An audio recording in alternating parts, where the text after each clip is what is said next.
नमस्कार दोस्तों, मेरा नाम है अनुराग और आप सभी देख रहे हैं अनुराग की वन यूट्यूब चैनल।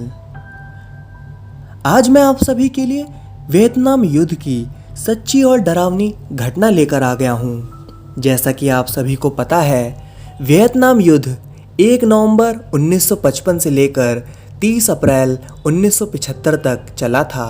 यह युद्ध उत्तरी वियतनाम और दक्षिणी वियतनाम के बीच में आधिकारिक रूप से लड़ा गया था, जिसमें अमेरिकी सैनिक और वियतनामी सैनिकों ने जंग लड़ी थी। जैसा कि आप सभी को इमेज में दिखाई दे रहा होगा, ऊपर वाला हिस्सा उत्तरी वियतनाम है और नीचे वाला हिस्सा दक्षिणी वियतनाम है। एक बात और मैं आप सभी को कहानी शुरू करने से पहले बताना चाहता हूँ। दोस्तों, उत्तरी वियतनाम को सपोर्ट कर रहे थे पहला सोवियत संघ और चाइना, और दूसरी तरफ दक्षिण वियतनाम को यूएसए, दक्षिण कोरिया, फिलीपींस, थाईलैंड, ऑस्ट्रेलिया और अन्य कई देशों के द्वारा दक्षिण वियतनाम को इस युद्ध में सहयोग किया गया था। आज की जो कहानी है वह मैंने ऑनलाइन एक वेबसाइट से ली है, जहां पर एक वियतनामी सैनिक ने वियतनाम युद्ध के दौरान घटित एक घटना लोगों के साथ शेयर की थी।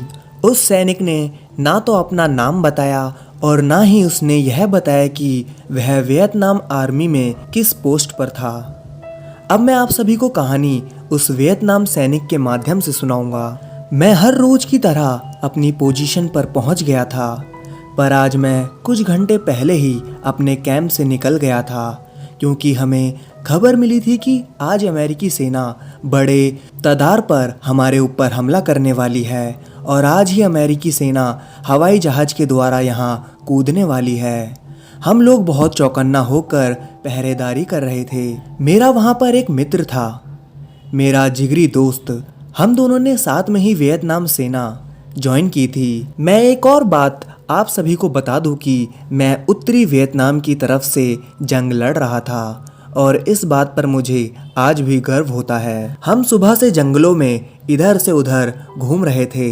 हम बिल्कुल चौकन्ना थे, कब क्या हो जाए किसी को कुछ भी पता नहीं था। जैसा कि मैंने आप सभी को अपने जिगरी दोस्त के बारे में बताया, वह एक टनल रैट था, जिसे हिंदी में बिल का चूहा कहा जाता है, या यूं कहें कि गुफा का चूहा। मेरा दोस्त टनल के अंदर ही ज़्यादातर रहता था और मैं टनल की ऊपरी ज़मीन पर रहता था, और हम दोनों की अपनी अपनी अलग अलग ड्यूटी थी। सुबह से शाम हो गई थी और कुछ भी हलचल नहीं हुई थी। हमें लग रहा था कि यह कोई चाल तो नहीं हमें फंसाने की, वरना खबर तो ऐसी मिली थी कि अमेरिकी सेना सुबह के 10 या 11 बजे पहुंच जाएगी, पर वह अभी तक क्यों नहीं पहुंची। दोस्तों, मैं आप सभी को बता दूं, अमेरिकी सेना दक्षिण वियतनाम से हवाई जहाज के द्वारा आने वाली थी, क्योंकि अमेरिकी गवर्नमेंट और उनके आर्मी चीफ बहुत ही ज़्यादा हम सब से परेशान थे, क्योंकि हम सब ने उन्हें मात देने के लिए यह टनल बनाई थी, उनसे छुपने के लिए, उन्हें मारने के लिए, और हम इस चीज़ में सफल भी हो रहे थे। हमने काफ़ी अमेरिकी सैनिकों को मार डाला था अपने इस टनल की वजह से। इसमें ऐसे ऐसे जाल हैं जिसमें अगर कोई भी गिरता है या फिर वह गलती से उसके ऊपर पैर भी रख देता है तो वह सीधा जाके नीचे टनल में गिर जाता है। और उस टनल के अंदर नुकीली सरिया रहती थी, जिसके कारण कोई भी अगर उसके अंदर गिरता था तो उसकी फौरन ही तड़प तड़प कर मौत हो जाती थी। जैसा कि आप सभी को इमेज में दिखाई दे रहा होगा कि यह किस प्रकार का जाल होता है, और आप सभी को इमेज में वियतनाम की पूरी टनल भी दिखाई जा रही होगी।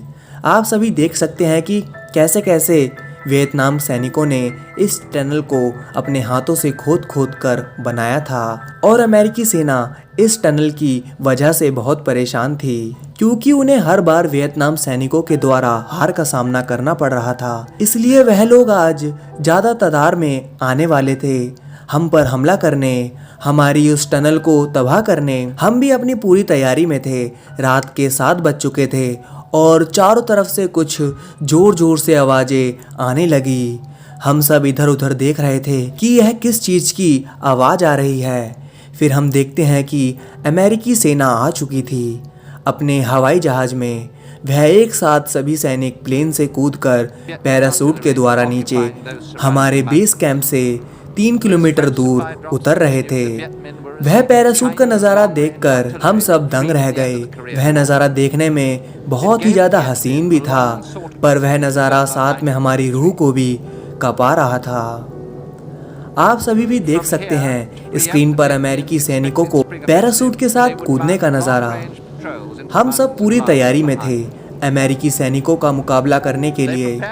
इस बार अमेरिकी सेना लगभग काफ़ी ज़्यादा थी पहले के मुकाबले से अब तक। फिर रात 8 बजे फायरिंग होना शुरू हो गई अमेरिकी सेना के द्वारा। हम सब ने भी फायरिंग करना शुरू कर दी, पर हमें उनके सैनिक दिखाई नहीं दे रहे थे।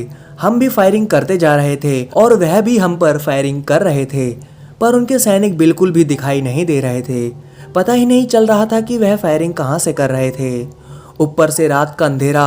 फिर हम सबको खबर मिली कि वह रेंग रेंग कर हमारी तरफ आ रहे हैं और रेंग रेंग कर ही हम सभी पर फायरिंग कर रहे हैं। फिर हमें पता चला कि 50 से ऊपर अमेरिकी सैनिक हमारी उस टनल में घुस चुके हैं हमारी टनल को तबाह करने के लिए। मुझे अपने दोस्त के लिए थोड़ा डर लग रहा था, और हो भी क्यों ना, वह मेरे बचपन का दोस्त था। लगभग रात के 11 बजे तक बहुत घमासान फायरिंग के बाद और कई सैनिकों की जान जाने के बाद ज़्यादातर अमेरिकी सैनिक मारे गए थे। और फिर तकरीबन 11:30 बजे जब उनके सैनिकों की तादाद कम हो गई, फिर हम सब ने उन्हें खदेड़ कर भगा दिया। वह सब भी अपने बेस कैंप की तरफ चले गए थे और हम भी अपनी तरफ आ गए थे। मैं अपने कैंप पर आराम कर रहा था और खाने की तैयारी चल रही थी। रात के 12 बज रहे थे। मैं इधर उधर देख रहा था, पर मुझे मेरा दोस्त कहीं भी दिखाई नहीं दे रहा था। वरना हमेशा जंग के बाद हम इसी जगह पर साथ में मिलते हैं और साथ बैठकर खाना खाते हैं। मैंने आज अकेले ही खाना खाया। मेरा दोस्त मुझे कहीं भी दिखाई नहीं दे रहा था। मैंने सोचा कि शायद अभी वह उस टनल के बाहर नहीं आया है, पर मैं देख रहा था कि काफ़ी टनल चूहे बाहर आ चुके थे। वह सभी खाना खा रहे थे। मैंने किसी से अपने दोस्त के बारे में पूछा, उन्हें भी उसके बारे में कुछ नहीं पता था। मुझे अब डर लग रहा था। मुझे बार बार यही बात सता रही थी कि कहीं वह उस टनल में मारा तो नहीं गया अमेरिकी सेना के द्वारा। और हाँ दोस्तों, मैं आप सभी को बता दूं कि जितने भी अमेरिकी सैनिक टनल में घुसे थे वह सभी लोग मारे गए और साथ में ही हमारे भी कुछ सैनिक मारे गए। मैंने अपना रात का खाना खाया और थोड़ा सा आराम किया। रात के 2 बज रहे थे। टनल के चूहों को काम दिया गया था कि टनल के अंदर जितने भी अमेरिकी सैनिक मारे गए हैं उन्हें बाहर निकालना और अपने सैनिकों को भी बाहर निकालकर अलग से रखना है।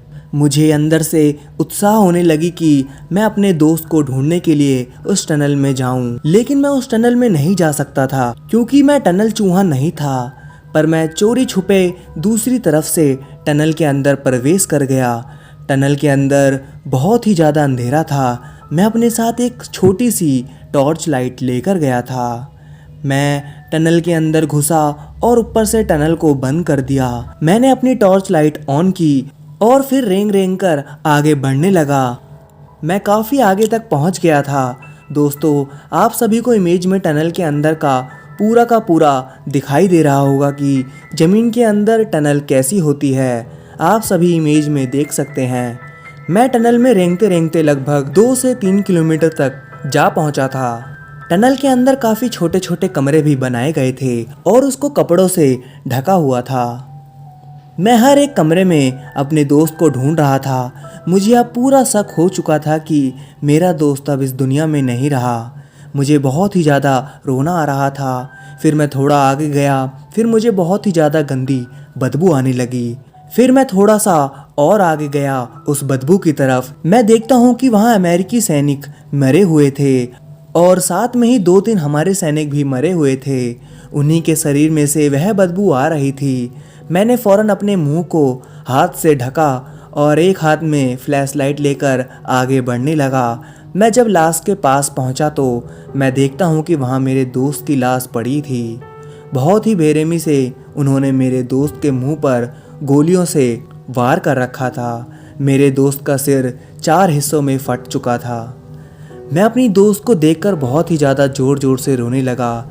मुझे अच्छा नहीं लग रहा था। तभी मेरी नज़र अमेरिकी सैनिक के पास ही पड़े एक अजीब से दिखने वाले जीव पर पड़ी। वह किसी प्रकार का जानवर लग रहा था। मुझे कुछ भी पता नहीं चल रहा था कि यह कौन सा जानवर है। फिर मैंने उस पर फ्लैश लाइट मारकर अच्छे से देखा और मैं घबरा गया। मेरा दिल बहुत ज़ोर ज़ोर से धड़क रहा था। यह तो कोई जानवर था ही नहीं और इस प्रकार का कोई जीव हमारे धरती पर पाया भी नहीं जाता। अब मुझे पूरा शक हो चुका था, जैसा कि हमारी सरकार कहती है कि अमेरिका एलियंस की मदद ले रहा है इस युद्ध में, वरना उन्हें इस खुफिया टनल के बारे में कैसे पता चला। इस टनल के बारे में तो हमारे सैनिकों को भी कम ही पता है। कहाँ से जाना है, कहाँ से निकलना है, किसी को भी इतनी नॉलेज इस टनल के बारे में नहीं थी। पर जो आज ही आए हुए अमेरिकी सैनिकों को यह कैसे पता चल गया कि टनल का रास्ता कहाँ से है और टनल के अंदर कैसे जाना है। यह बात रात 11 बजे की है। हमारे आर्मी चीफ भी हम सभी से कह रहे थे कि कितनी खुफिया टनल के बारे में अमेरिकी सैनिकों को कैसे पता चला, और वह यह भी बोल रहे थे कि कहीं ना कहीं हमारे बीच से ही कोई हमारी खुफिया जानकारी उन तक पहुंचा रहा है। अब मुझे भी पूरा शक हो गया था कि अमेरिका एलियन से मदद ले रहा था। वह जीव देखने में बहुत ही ज़्यादा अजीब सा था। ना तो उसके हाथ थे और ना ही उसके पैर, सिर्फ बड़े बड़े 2 कान थे जैसे इंसानों के होते हैं। ना तो उसकी नाक थी और ना ही उसका मुंह, सिर्फ एक अजीब सा जीव था। सिर्फ उसके 2 बड़े बड़े कान थे। मैंने उसे छूकर भी देखा। उसको छूने से यह एहसास होता था कि हम किसी जानवर या किसी इंसान को छू रहे हैं। मैंने हिम्मत जुटाई और अपने पैंट की जेब से चाकू निकाला और उस जीव को 2 हिस्सों में अलग कर दिया। जब मैंने उस जीव को 2 हिस्से में अलग किया, मैं वह नज़ारा देखकर चौंक गया। मेरा पूरा शरीर कांपने लगा। मैं बस यही सोचे जा रहा था कि मुझे अब फ़ौरन यहाँ से निकलना चाहिए। मैं देखता हूँ कि उस जीव में से कुछ काले रंग का तरल पदार्थ बाहर निकल रहा है। मैंने देखा कि जैसा इंसानों के अंदर होता है, हूबहू लगभग उसी तरह उस जीव के अंदर से भी यह सब दिखाई दे रहा था। पर उसके अंदर से लाल खून के जगह काले रंग का तरल पदार्थ निकल रहा था। मैं फ़ौरन अमेरिकी सैनिक और उस जीव के विपरीत होकर रेंग रेंग कर भागने लगा। मुझे ना जाने क्यों ऐसा लग रहा था कि वह जीव मुझे अपनी तरफ खींच रहा था। मुझे बार बार ऐसा एहसास हो रहा था। मैं उस चीज़ के विपरीत जा रहा था, पर कुछ अनचाही शक्तियाँ मुझे उस तरफ खींचे जा रही थी जहाँ अमेरिकी सैनिकों की लाशें पड़ी हुई थी और साथ में वह जीव भी वहाँ पड़ा हुआ था। मैं अपनी पूरी कोशिश कर रहा था वहाँ से निकलने की। तभी मुझे अचानक चक्कर सा आने लगा और मेरी आंखों के सामने अंधेरा सा छा गया। तभी अचानक मुझे कुछ भी दिखाई नहीं दे रहा था। मैं अपनी आंखें पूरी खोलकर देखने की कोशिश कर रहा था, पर मैं कुछ भी नहीं देख पा रहा था। तभी मैंने टॉर्च अपनी आंखों के सामने लाकर उसे ऑन किया, पर मुझे उसकी रोशनी मेरी आंखों से नज़र नहीं आ रही थी। मैं बहुत ही ज़्यादा डर गया था। मैं बहुत तेज तेज चीख रहा था, चिल्ला रहा था, पर किसी को भी मेरी आवाज़ नहीं पहुंच रही थी। मैं रेंग रेंग कर धीरे धीरे हर जगह को छू छू कर आगे बढ़ता जा रहा था। मैं बहुत ही ज़्यादा घबरा गया था। मुझे कुछ भी समझ नहीं आ रहा था कि आखिर यह मेरे साथ हो क्या रहा है। मैं यही सोच रहा था कि शायद यह सब मेरे साथ उस अजीब से दिखने वाले जीव ने किया है। मैं बहुत ही ज़्यादा रोने की अवस्था में आ चुका था और अब मैं अपने आंसू नहीं रोक पाया। मैं बहुत ही ज़ोर ज़ोर से रोने लगा, पर मैंने हार नहीं मानी। मैं धीरे धीरे करके आगे बढ़ता रहा। फिर लगभग 1 से 2 घंटे मुझे लगे वहाँ तक पहुँचने में जहाँ से मैं आया था। मैं टनल के स्टार्टिंग पॉइंट तक पहुँच गया था, पर मैं ऊपर की सतह पर नहीं पहुँच पा रहा था। मुझे कुछ भी दिखाई नहीं दे रहा था, बिल्कुल भी नहीं। पूरा ब्लैकआउट हो चुका था मेरी आंखों के सामने। मैं अंधा हो चुका था। तभी एक वियतनामी सैनिक मेरे ऊपर कूदा। मैं बहुत ही जोर से चिल्लाया। उसने मेरे से पूछा, तुम यहाँ क्या कर रहे हो? तुम टनल चूहा नहीं हो, और फिर भी तुम्हें किसने अनुमति दी कि तुम यहाँ पर आओ? मैं बस उससे बार बार यही बोला जा रहा था, help me, help me, help me please. फिर फौरन 2-3 सैनिक वहाँ आ गए। उन सब ने मुझे बाहर निकाला और फिर मैं बाहर आते ही बेहोश हो गया। फिर अगली सुबह 7 बजे करीब मेरी आँख खुलती है और मैं चौंक जाता हूँ। मुझे सब कुछ दिखाई देने लगता है। मैं कल रात की वह सारी बातें सोचे जा रहा था। वह सब जो मेरे साथ हुआ, क्या वह सच था? बेशक सुबह हो रही थी, पर कल रात की सारी बात को याद करके मेरी रूह कांप रही थी। मुझे बहुत ही ज़्यादा डर लग रहा था और मुझे बुखार भी हो चुका था। मेरा एक साथी आकर मुझसे बोला, तू टनल में क्या करने गया था? और तू कल रात से बेहोश ही पड़ा है और तुझे बुखार भी हो गया। तू ठीक तो है ना? क्या हुआ था कल रात तेरे साथ? और तू टनल में करने क्या गया था? मैंने उसे कल रात के बारे में कुछ भी नहीं बताया और मैं बस बेड पर लेट गया। ऐसे ही कई राज छुपे होते हैं कहीं ना कहीं, जो हमें कहीं ना कहीं से ही पता चलते हैं। ऐसे ही कई राज छुपे हैं इस दुनिया में, इस धरती में, जो हम आम आदमियों को पता भी नहीं होता।